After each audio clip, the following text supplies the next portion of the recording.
So the court should not be asked to rush into exercising the jurisdiction to issue warrants. When a person has informed the court that given the opportunity time to represent themselves, subject to the COVID restrictions that are there between Kenya and the United Kingdom. I would say to your Honor that you will be slow in issuing the warrants against the second and fourth accused. On account of that, and the date to be set, they have to evaluate themselves. As indicated, the first accused has attended for you and indicated that he being a director of the third accused. If the court agrees, subject to limitations under count 3, if the court agrees, subject to the limitations on count 3, he is representing the third accused if the court agrees. But because the company is an administration, the result is limitation, Your Honor. So that if you are asked to issue a warrant against the third accused, a company under administration, and the same charge is what is before you, the risk lies on the principles of logic.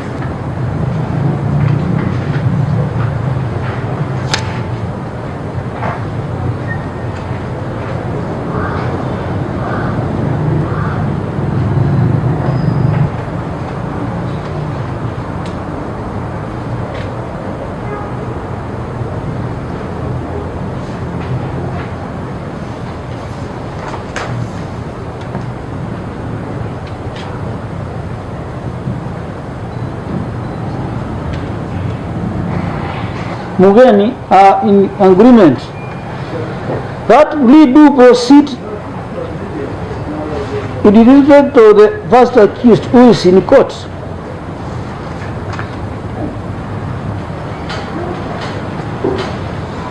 The second accused company is said to be under receivership. That appears to be confirmed by the count 3 of the charge sheet.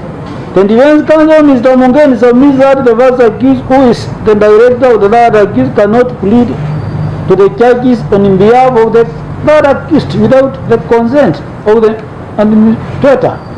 However, it is not clear when the company was placed under receivership. Looking at the count 1, count 2, count 3, count 4, and count 5 of the charge sheet, it is clear that all the accusers are charged for offences related to the company. The administrator of the company is not charged. The offences are alleged to have been committed in April 2019. I am of the view that the directors of the company are better placed to answer to the charges, notwithstanding count 3. There is no affidavit of service to show that the second accused, who is in the UK, was served with the summons to attend court today. However, even if the second accused is in the UK, the fourth accused ought to have appointed another person or director to represent the company, that is the fourth accused. In light of the ongoing, I order and direct as follows: 1. Plea to proceed today in respect of the first accused. 2. Warrant of arrest to issue against the third and the fourth accused.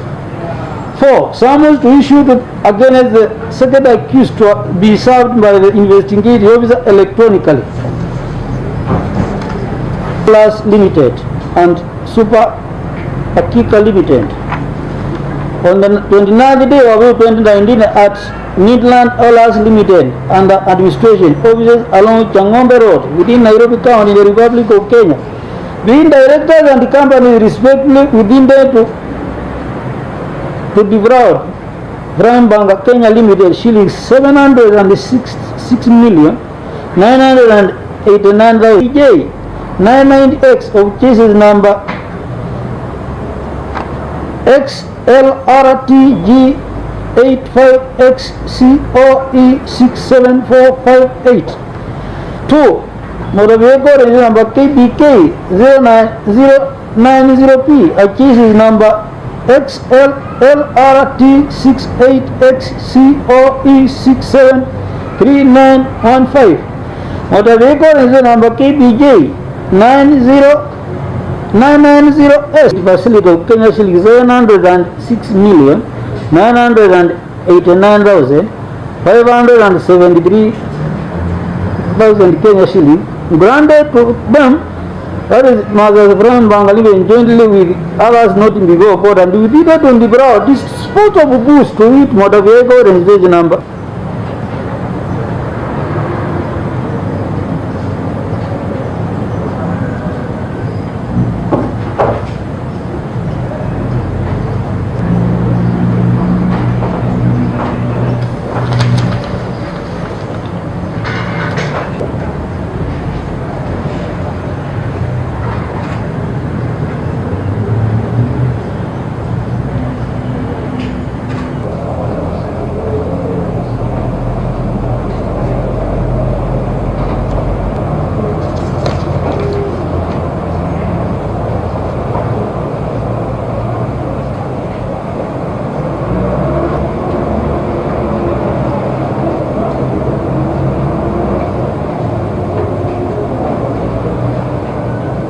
Through the prosecutor counsel, Mr. Mariba supports the release of the accused on cash bail. The DPP urges the court to consider that the accused is a foreigner of British nationality and is likely to abscond if released on cash bail.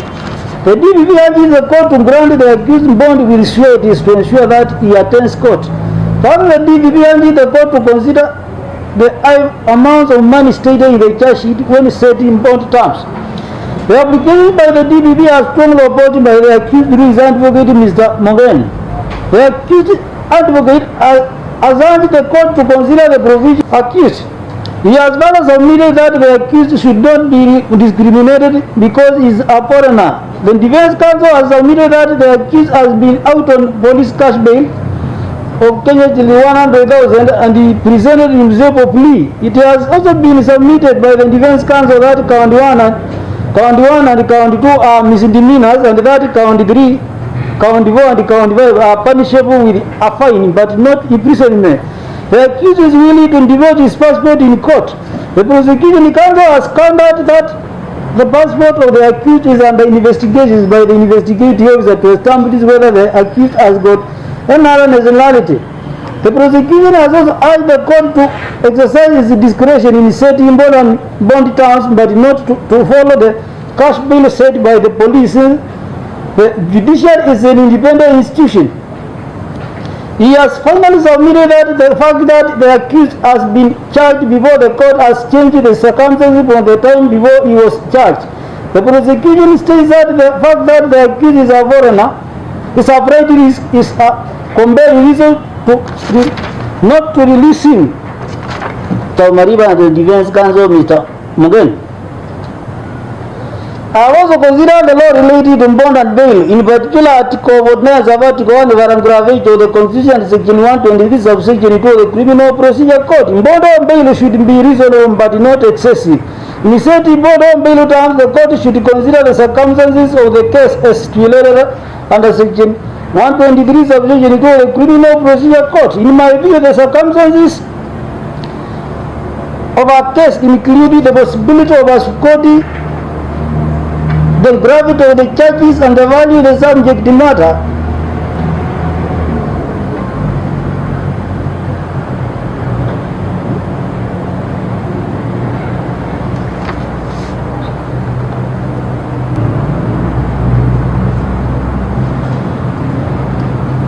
In my view, the circumstances of the case including the possibility of absconding and the gravity of the charge and the value of the subject matter have to be considered. Thus, the reasonableness of bond or bail depends on the circumstances. Such considerations are also contained in the judicial bond and bail policy. Under the judicial bond and bail policy, the court is supposed to consider the gravity of the charges and the value of the subject matter among other considerations.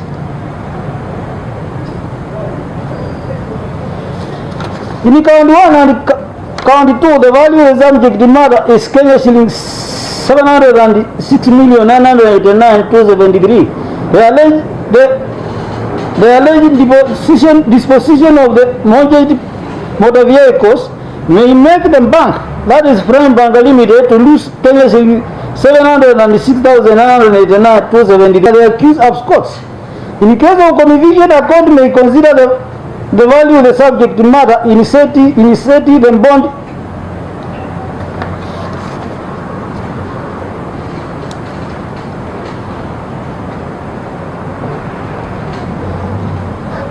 evaluate the value of the subject matter in sentencing. The higher the loss, the more likely will be the gravity of the sentence in the event of conviction. The sentence of 2 years imprisonment, which is provided for count 1 under section 317 of the Criminal Procedure Code, is not a little sentence. The sentences may run consecutively in view of the multiple charges facing the accused. I am stating all this to demonstrate the gravity of the charges. The gravity of the charges may tempt an accused, especially a foreigner, to abscond. The accused is not be discriminated by considering his nationality. Foreign nationality is a key consideration in determining whether an accused is a flight risk. In the present case, I am persuaded that the accused is a flight risk since he is a foreigner. The accused has not been. The court has not been told what connections or interests the accused has in Kenya. I am of the view that the cash bail of 100,000 proposed by the accused is low. The scenario has changed from when the accused was under investigation since he has been charged. Kenya's 100,000 is not sufficient to secure the attendance of the accused until the case is out and determined. In light of the foregoing, I will grant the accused both bond and cash bail, which is reasonable and which is commensurate to the circumstances, the gravity of the charges, and the value of the subject matter. I hereby overrule the prosecution and set the following bond and bail terms in respect of the first and third accused: one short of like sum or a cash bail of 2 million with 2 Kenyan contact persons. 2. The third accused may be released on bond of 5 million with 1 Kenyan short of like sum or a cash bail of 2 million with 2 Kenyan contact persons. 3. In addition to condition 1 or 2 above, the first accused passport be deposited in court. 4. The probation officer to prepare and file a pre-bail report within the next 5 days. 5. There will be a mention on the 8th day of August, that is Tuesday next week, for further orders. 6. The accused is supplied with copies of the charge sheet, statements, and any other document to be relied upon. That is the order of those are the orders of the court. The minority may be speed. It is 8th of June next week, Tuesday. I want to see a pre-bail report.